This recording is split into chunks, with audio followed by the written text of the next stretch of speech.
Welcome back. An actress is campaigning to raise awareness of the increase in the number of people being diagnosed with eating disorders during the pandemic. Gemma Oaten, who herself struggled with an eating disorder, is now a patron of the charity Seed, which has seen a 56% rise in referrals during lockdown. Gemma, just one of the voices in this poetry campaign, raising awareness of the emotional battle of an eating disorder. She was my friend. She lived inside my mind. Well, it comes as the Royal College of Psychiatrists warned of lives being put at risk due to eating disorder treatment taking a back seat to the pandemic. Very pleased to say, as you can see, the actress and patron of the eating disorder charity Seed, Gemma Oaten, joins us on the programme. And a big hello to you, Gemma. Thanks very much for being with us. Oh, thank you for having me. I think I'm more nervous about technology at the moment than the actual interview. Don't worry about that. There are never any technological problems on this programme, honestly. Never any at all. Gemma, let's dive straight on in on what exactly Seed has been seeing. There has clearly been a rise in any number of conditions because of the pandemic. But when it comes to eating disorders, it does feel like we might be on the cusp of something quite big here. It does feel like there's a crisis happening, in all honesty, Niall. We've seen, as you say, a 56% increase in referrals to us from 2019 compared to 2020. And I think one of the biggest stats that we've seen as well is the out-of-area referrals. We're a Hull-based small charity with a UK outreach, of course, but 116% increase in out-of-area referrals and the 68% increase in young kids aged 10 to 19. And it's heartbreaking. Lockdown has had a massive impact on those affected by eating disorders, but also those now developing eating disorders. Yeah, that was what I was just about to ask you, Gemma. I mean, obviously it's difficult to generalise about these things, but can we say whether or not the biggest driving factor in this rise has been the pandemic and, of course, the stress that it has placed on so many people, or the lack of provision of early intervention services? It's both, in all honesty. I think lockdown has highlighted the issue. An eating disorder is a mental health illness. A lot of it starts in the mind and the foundations of the person, and a lot of it is about control. And obviously we're living in a day and age now where we've got no control over anything. Lockdown has taken that away from us. But sadly as well, I know from my lived experience that early intervention is key, and I didn't get the early intervention that I needed at 10 years old, and I ended up nearly losing my life 5 times. And we're still seeing this pattern happen.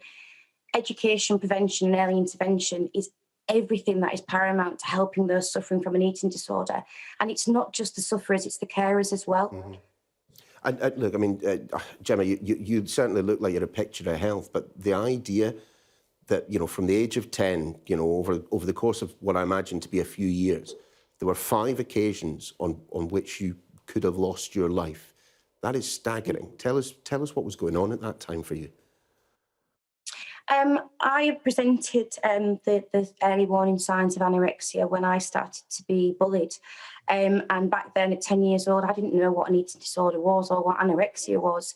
And I was deemed not low enough in weight to have a problem, i.e. my BMI wasn't low enough to warrant treatment. Cut to a year and a half later, I was admitted to a children's adolescent psychiatric unit and told if I didn't eat within 24 hours, I'd be dead. And if I didn't drink, I'd be dead much quicker. And because that treatment wasn't put in place over the years, the eating disorder, which is a very, very manipulative, scary, awful mental health illness, just took over me. And it accumulated in me having a heart attack at the age of 18. And through that period, my mum and dad set up Seed, which are a charity supporting those with eating disorders. And it was because there was no help out there for us, and they wanted to make a change. And to this day, that's what we do 21 years later. And we're still seeing the same things happen. Parents coming to us, sufferers coming to us saying they can't get treatment, and then the next thing they're admitted to hospital. And I think what we're trying to do this week is there are a lot of issues that are being raised in terms of resources from the government, But I don't want this week to be about pointing the finger and blaming. I want us to be able to come together. The voluntary sector is so paramount in bridging that gap between the referrals and waiting lists of CAMHS and the NHS. I want us to come together this week, start talking and deliver a message of hope. I mean, you mentioned your parents there and the work that they've done, you know, since you were first kind of diagnosed. But I wonder how it must have been for them. You know, they obviously, like any parent anywhere in the country, you know, seeing their young daughter struggling with something, wanted to get help for you, wanted to see you getting better, but found themselves, you know, pretty hamstrung. I think that the saddest thing for me is I don't regret what I went through because it's made me who I am today, and I can use my story to hopefully help others. But I do feel so awful about what I put my family through. You know, my parents were torn apart, my family were dissected and torn apart. And this is the awful magnitude of eating disorders, is that, you know, as a parent, you're there to provide, to feed, to nurture. And when you can't get through to your loved one, it's a very scary and isolating place to be. And I think that's why what mum and dad have done is absolutely amazing. It came to a point where I was about to be shipped out of an eating disorder unit because we couldn't afford the fees to be there. And my mum ended up going and knocking on John Prescott's door, who was our MP at the time, and basically said, John, if you don't help our daughter, she's going to die.